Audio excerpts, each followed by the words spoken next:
Hello and welcome to the Assam Tribune daily news analysis for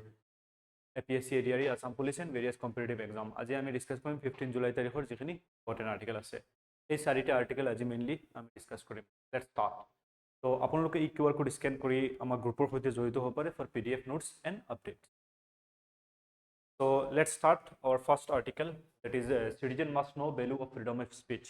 So Supreme Court recently কৈছে যে citizen like আমাৰ মানুহ আছে বা here citizen আছে সকলো কি জানিব লাগে যে value of freedom of speech. ঠিক আছে, তো ফ্রিডম অফ স্পিচ এটা ফান্ডামেন্টাল রাইট হয় আমার কনস্টিটিউশন আছে। ঠিক আছে, in part 3 of the constitution. তো ফ্রিডম অফ স্পিচ মেইনলি কোনটো আর্টিকেলত উল্লেখ আছে 19। ঠিক আছে, আৰু 19ত যদি আমি চাও 19(1)(a) of the Indian constitution, আৰু এইটোৱে গ্যাৰান্টি কৰে যে freedom of speech and expression to all citizen. ঠিক আছে, কিন্তু আৰু এটা বস্তু জানিব লাগিব 19(2) কি আছে রিজনেবল রেস্ট্রিকশন আছে। ঠিক আছে, interest of সভারেনিটি, public order, decency etcetera. কিছুমান মানুহে প্ৰটেষ্ট কৰিব যায়, ঠিক আছে, গৈ পুলিচক দম দি দিয়ে বা যিজন প্ৰশাসনিক বিষয়া আছে তেওঁক দম দিয়ে যে আন্ডাৰ আৰ্টিকেল 19(1)(a) কি আছে ফ্ৰিডম অফ স্পিচ আছে। পুলিচে পিছত কি কয় যে আৰ্টিকেল 19(1) পঢ়িছা, ইটস এ গুড থিং, কিন্তু আৰ্টিকেল 19(1)(2) পঢ়ি আহিব লাগে, কাৰণ ইয়াত আমি ৰিজনেবল ৰেস্ট্ৰিকশন লগাব পাৰিম সভাৰেনিটি ইন্টিগ্ৰিটি হিচাপত। ঠিক আছে, তো হাফ নলেজ ইজ অলৱেজ ডেঞ্জাৰাস, এটা মনত ৰাখিব। ঠিক আছে, কিন্তু 19(1)(a) আমাৰ কি কৰে প্ৰেছ ফ্ৰিডম বা 19(1)(1)ৰ ভ্যালুটো বহুত বেছি আছে। ঠিক আছে, যেটো কাৰণে মানুহৰ যেটো ৰাইট আছে এক্সপ্ৰেশন ষ্টিল এতিয়াও এটো সংৰক্ষিত হৈ আছে। ঠিক আছে, তো কিছুমান যদি আমি কেস চাও related to article 19, that is Ramesh Thapar versus State of Madras 1950, তো সুপ্রিম কোর্টে স্ট্রাক ডাউন করেছিল স্টেট ল ব্যানিং ম্যাগাজিন। ঠিক আছে, stating that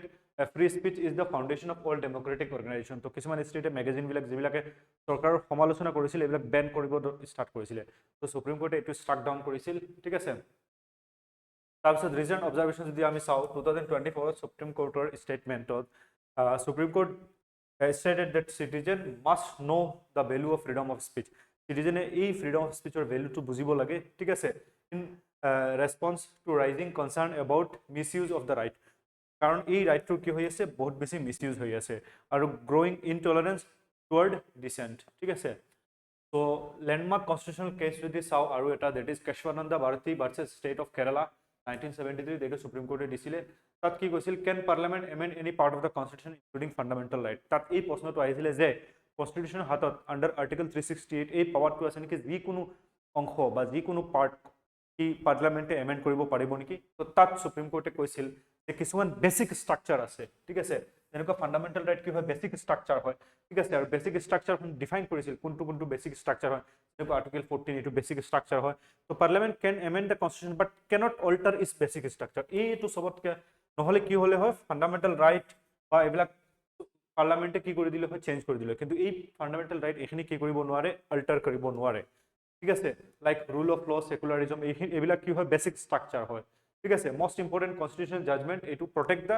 core value of the core value যেটো আছে যেটো এসেন্স আছে এইটো কি কৰিব নোৱাৰে পাৰ্লামেন্টে এইটো সলনি কৰিব নোৱাৰে। ঠিক আছে, এইটো কেতিয়া কৈছিল সুপ্ৰিম কোৰ্টে 𝐉𝐨𝐢𝐬𝐧 ভাৰতীকে, যেতিয়া আপোনাৰ ইন্দিৰা গান্ধী গভৰ্নমেন্ট আহিছিলে, তো ইন্দিৰা গান্ধী গভৰ্নমেন্টে কি কৰিছিল বহুখিনি চেঞ্জ কৰি দিছিলে আপোনাৰ কনস্টিটিউশন। ঠিক আছে, তো তাৰ ফলত এই জাজমেন্টটো আহিছিলে and very important on one of the landmark judgement in the history of Indian supreme court. ঠিক আছে, তাৰপিছত আৰু এটা জাজমেন্ট আহিছিলে Golaknath versus state of Punjab. ঠিক আছে, ইয়াত কি ইস্যু আছিলে can parliament amend fundamental right, কি পার্লামেন্টে ফান্ডামেন্টাল রাইট এমেন্ড কৰিব পাৰিব নেকি, যেটো পার্ট 3 আছে। তো parliament cannot amend fundamental right এইটো জাজমেন্ট দিছিলে। ঠিক আছে, was later overruled by 𝐉𝐨𝐢𝐬𝐧 Bharati but it lead to basic structure doctrine debate. ঠিক আছে, কিন্তু বেসিক স্ট্ৰাকচাৰ কৰিব নোৱাৰে, বাকি অলপ চলপ কৰিব পাৰিব। ঠিক আছে, তো যদি আমি ফ্ৰিডম অফ স্পিচ চাও আৰ্টিকেল 19 পৰা 22 দিয়া আছে রাইট টু ফ্রিডম। ঠিক আছে, এইটো এটা কি হয় ফান্ডামেন্টাল রাইট হয়। ঠিক আছে,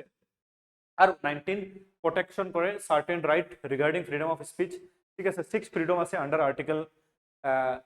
19। তো ফার্স্ট ওয়ান ইজ 19(1)(a). ঠিক আছে, তো 1(a) আমি কি দেখো to freedom of speech and expression. ঠিক আছে, আপনি ফ্রিডম অফ স্পিচ আপনি যেটো কথা কোৱাৰ পাৱাৰ এইটো দিয়ে। নেক্সট এসেম্বল পিসফুলি, আপনি কিবা এটা জায়গাত কি কৰিব পাৰিব এসেম্বল হ'ব পাৰিব। ঠিক আছে, উইদাউট আৰ্মস মনত ৰাখিব। সি টু ফৰ্ম এসোসিয়েশন বনাব পাৰিব, যেনেকুৱা লেবাৰ ইউনিয়ন, স্টুডেন্ট ইউনিয়ন। ঠিক আছে, এইটো আৰ্টিকেল 19(c) দিয়া আছে। তাৰপিছত ডিত দি আছে to move freely throughout the territory of India আপুনি যিকোনো জায়গাত আপুনি ফ্ৰীলি যাব পাৰিব ঠিক আছে without any restriction to ৰিচাইড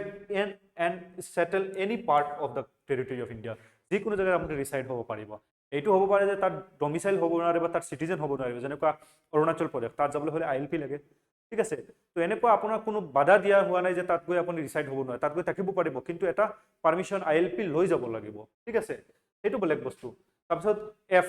the right to hold the dispose of property আগতে কি আছিল property to fundamental right আছিল কিন্তু এটো পিছত স্টাক ডাউন কৰা হৈ গল ঠিক আছে তো সেই কাৰণে এটো এই ৰাইটটো নাই ঠিক আছে বৰ্তমান not available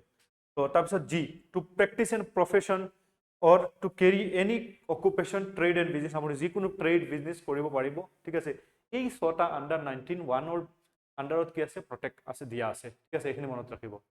next is the article two south drought like situation in west Assam district ঠিক আছে ওয়েস্ট আসামৰ যিখিনি ডিস্ট্ৰিক্ট আছে মেইনলি আপোনাৰ বজালি সাউথ সালমাৰা দৰং বৰপেটা নলবাৰী বাক্সা তাত কি হৈ আছে আপোনাৰ ড্ৰাউট লাইক সিচুৱেচন হৈ আছে বহুত কম বৰষুণ হৈ আছে ঠিক আছে ওয়েস্টাৰ্ণ আসামৰ ডিস্ট্ৰিক্ট এইখিনি ওয়েস্টাৰ্ণ আসামৰ ডিস্ট্ৰিক্ট ঠিক আছে বঙাইগাঁও বৰপেটা ধুবুৰী কোকৰাঝাৰ গোৱালপাৰা আৰু এইখিনি প্ৰাইমাৰিলি মনসুনৰ ওপৰত ডিপেন্ডেন্ট হয় কিন্তু মনসুন বৰ্তমান ওভাৰ দ্য ইয়াৰ ইৰেটিক ৰেইনফল পেটাৰ্নটো কমি আছে caused by climate change ঠিক আছে ক্লাইমেট চেঞ্জ হৈ আছে ডিফৰেষ্টেশ্যন আৰু যেটো কাৰণে আপোনাৰ ড্ৰাউট লাইক কন্ডিশন হৈ আছে particularly during the kharif crop season যেতিয়া kharif crop আহে মেইনলি মনসুন টাইম আৰু বৰ্তমান জুন জুলাই আগষ্ট ঠিক আছে আৰু this situation have affected crop yield আৰু সেই কাৰণে ক্ৰপৰ যেটো পৰিমাণে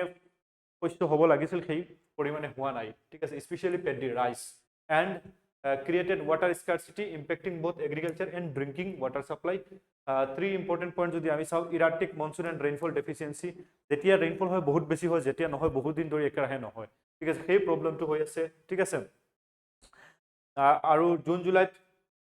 কমি আছে আপোনাৰ বৰষুণটো তাৰ পিছত এগ্ৰিকালচাৰাল ইম্পেক্ট এণ্ড ক্ৰপ লসেছ তো পেডি দা মেইন ক্ৰপ যেটো গ্ৰ কৰা হয় মেইনলি লোৱাৰ অসমত severely affected during drought like period ঠিক আছে তাৰপিছত গভৰ্নমেন্ট ইন্টাৰভেনশন যদি চাও ৰিলিফ মেজাৰ তো আসাম গভৰ্নমেন্টে কি কৰিছে ডিক্লেয়াৰ কৰিছে সাৰ্টেন ডিস্ট্ৰিক্ট drought affected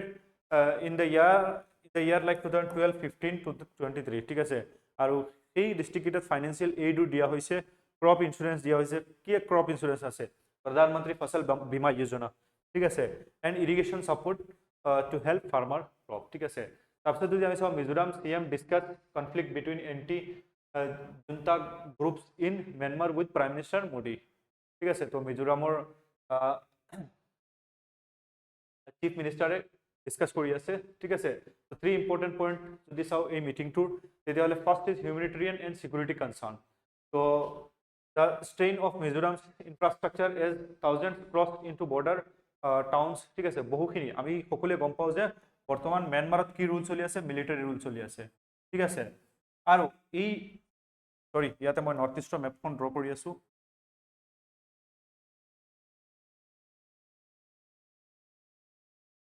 ঠিক আছে ইয়াতে আছে মিয়ানমাৰ আৰু এই মিয়ানমাৰৰ পৰা বহুখিনি মিয়ানমাৰত মিলিটাৰী ৰুল স্টাৰ্ট হৈ গৈছে তো মিয়ানমাৰৰ পৰা বহুখিনি আপোনাৰ পপুলেশ্যন ফ্লিড হৈ মিজোৰামত আহি গৈছে যেহেতু মিজোৰামৰ মানুহ আৰু এই মিয়ানমাৰৰ চীন ষ্টেটৰ মানুহৰ এথনিচিটিটো সেম হয় তো সেই কাৰণে ইয়াত থকা যিখিনি সিটিজেন আছে সেইখিনি সাপোৰ্ট কৰি আছে যে এজ এ ৰিফিউজি হিচাপে থাকিব দিব লাগে কত মিয়ানমাৰ মিজোৰামত আৰু সেইটোও আমাৰ দেশৰ কাৰণে কিন্তু এটা প্ৰবলেমৰ সৃষ্টি কৰি আছে ঠিক আছে তো বৰ্ডাৰ টাউন since July 3 ঠিক আছে noted that about half of the newcomers have returned following a brief ceasefire তো বহুখিনি অলৰেডি গুছি গৈছে মিয়ানমাৰলৈ বাট কিছুমান ইয়াতে অলৰেডি আছে ঠিক আছে তো strategic regional stability and intergroup unity যদি আমি চাও তো emphasis that continued Chin faction in fighting undermines unity against Myanmar's military ঠিক আছে মিয়ানমাৰৰ লগত কিহতৰ এটা military junta and poses risk to India's north eastern border তো সেই কাৰণে কি হৈছে আমাৰ বৰ্ডাৰটো অলপ ৰিস্কি হৈ আছে ঠিক আছে stress the need to strengthen ongoing meditation effort তো আমি কি কৰিব লাগে মেডিটেশ্যন কৰিব লাগে ঠিক আছে মিজোৰাম আৰু চীন ষ্টেটৰ লগত চীন ষ্টেট ক'ত আছে মিয়ানমাৰত আছে আৰু যিখিনি চীন ষ্টেটৰ মানুহ মিজোৰামত আছে এইখিনিক আমি কি কৰিব লাগে চীন ষ্টেটত দিব লাগে ঠিক আছে তো infrastructure diplomacy and central support তো sought PM Modi's intervention in Mizoram centric infrastructure inauguration of Bairabi Sairang railway line recently আপোনাৰ inaugurate hoise ঠিক আছে Modi agreed to inaugurate the railway line ordered expedite progress on rest 9265 crore ঠিক আছে তাৰপিছত গ্ৰেডিজ project আইজলত PCT and highway proposal ঠিক আছে next আপোনাৰ আৰ্টিকেলটো হ'ল government begins survey of chor areas in state তো chor area কিনখিনি ব্ৰহ্মপুত্ৰৰ যিখিনি পাৰৰ এৰিয়া চৰ চাপৰি বুলি কোৱা হয় এইবিলাক সৰু সৰু স্যান্ড বেংক ব্ৰহ্মপুত্ৰে ক্ৰিয়েট কৰে due to braided channel in the lower course ঠিক আছে তো এইখিনি সাৰ্ভে হৈ আছে কত কিমান চৰ এৰিয়া আছে ঠিক আছে তো propose of the survey তো survey aims to identify the exact number of boundaries of chor areas document land ownership ঠিক আছে and demographic data to improve administration resource allocation and security কাৰণে এইখিনি কি কৰি আছে আপোনাৰ চৰ চাপৰিখিনি ডকুমেন্টেশন কৰি আছে ঠিক আছে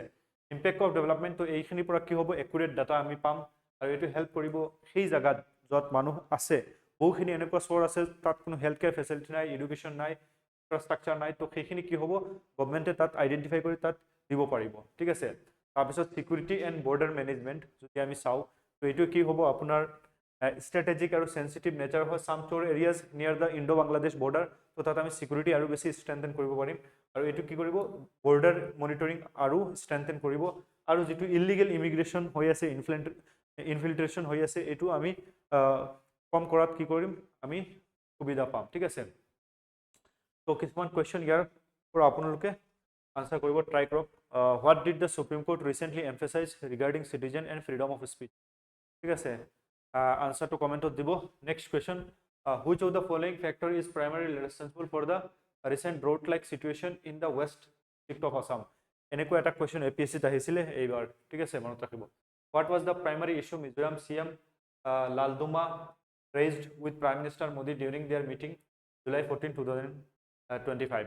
your answer to দিব ঠিক আছে next what is the primary objective of the government's